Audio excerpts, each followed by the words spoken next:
Halo semuanya, Assalamualaikum warahmatullahi wabarakatuh. Kali ini kita berjumpa lagi dalam perkuliahan pembelajaran komputer untuk anak usia dini. Nah, pada minggu ini saya akan mereview sedikit apa yang telah kalian lakukan pada kegiatan sebelumnya ketika kalian mengkurasi alat-alat teknologi yang kalian pilih.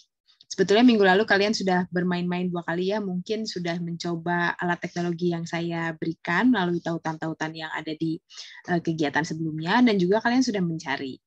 Tapi kita akan bahas kali ini kenapa sih kalian harus melakukan itu, alasannya apa. Jadi pertama kita akan bahas dulu mengapa harus mengkurasi. Karena the best way to learn about technology tools is by playing with it. Jadi sebagai guru, calon guru, ketika akan menggunakan alat teknologi ke kelas, akan memperkenalkan kepada anak usia dini, kita harus main-main dulu, mencoba dulu, melihat dulu apa sih yang harus dilakukan, tahapan-tahapannya seperti apa, bagaimana menggunakannya, kesulitan apa yang mungkin dihadapi, sehingga nanti ketika dibawa ke kelas, diperkenalkan kepada siswa, kalian sudah bisa mengantisipasi kemungkinan kesulitan yang dihadapi oleh anak-anak. Jadi merasakan dulu jadi murid, bermain-main baru diberikan kepada anak-anak. Jadi jangan langsung dibawa ke kelas ya. Itu nanti akan ada hal-hal yang mungkin tidak kita antisipasi sebelumnya dan mungkin terjadi. Dan kalau misalnya alat teknologi itu akan diperkenalkan supaya siswa belajar dari rumah, itu pun kita nanti harus bisa membantu para orang tua ketika menghadapi kesulitan. Nah, ini kenapa harus main-main dengan teknologi.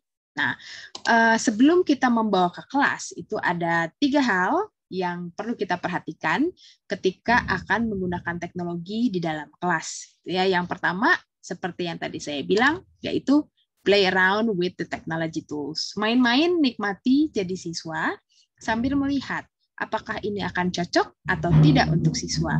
Menarik nggak ya buat anak usia dini? Terlalu sulit atau terlalu mudah dari sisi konten? Kemudian jangan-jangan berbayar, atau pada tahap tertentu, misalnya pada level tertentu, sesudah main mencoba, oh ternyata harus bayar. Jadi itu pun harus diantisipasi. Pembelajarannya sampai mana nih kalau mau pakai yang gratis-gratis, gitu ya.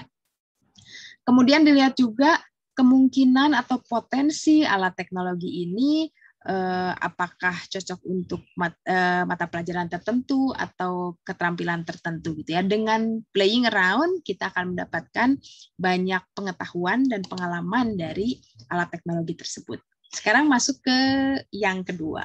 Yang kedua itu apa? Yang kedua itu adalah evaluate the technology tools. Bagaimana mengevaluasinya? Apa yang harus dimiliki oleh guru? Pertama, harus bisa punya critical analysis. Tadi ya, pertama mungkin dilihat dari konten.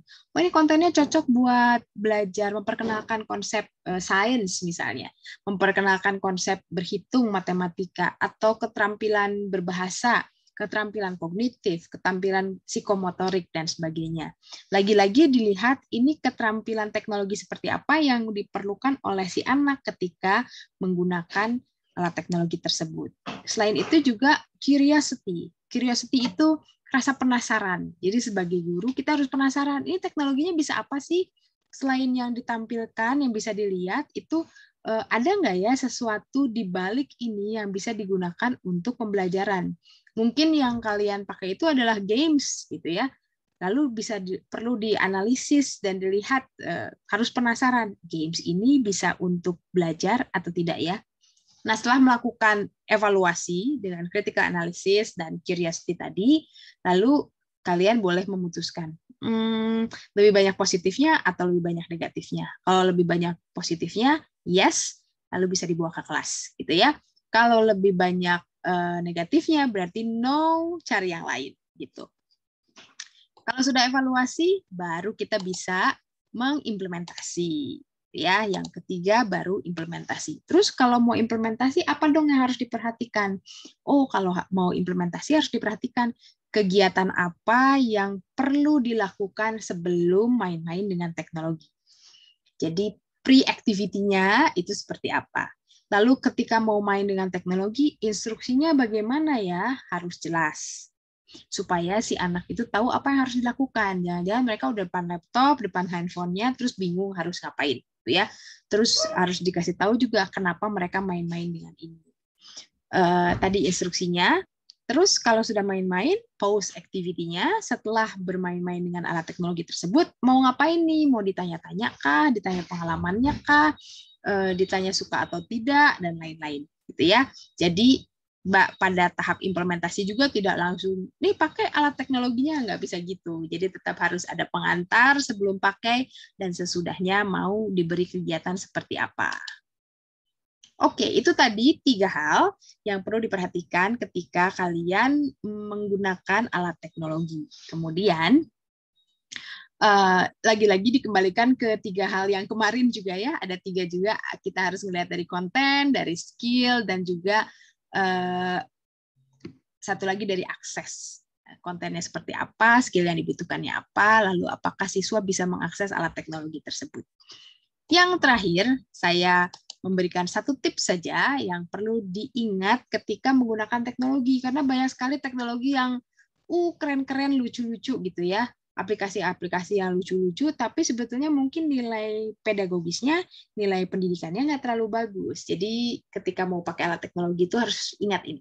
Use technology as a meaningful learning tool. Jadi gunakan teknologi untuk kegiatan pembelajaran yang bermakna. Not just because they are shiny and cool. Jadi bukan karena keren, bukan karena bagus banget gitu ya.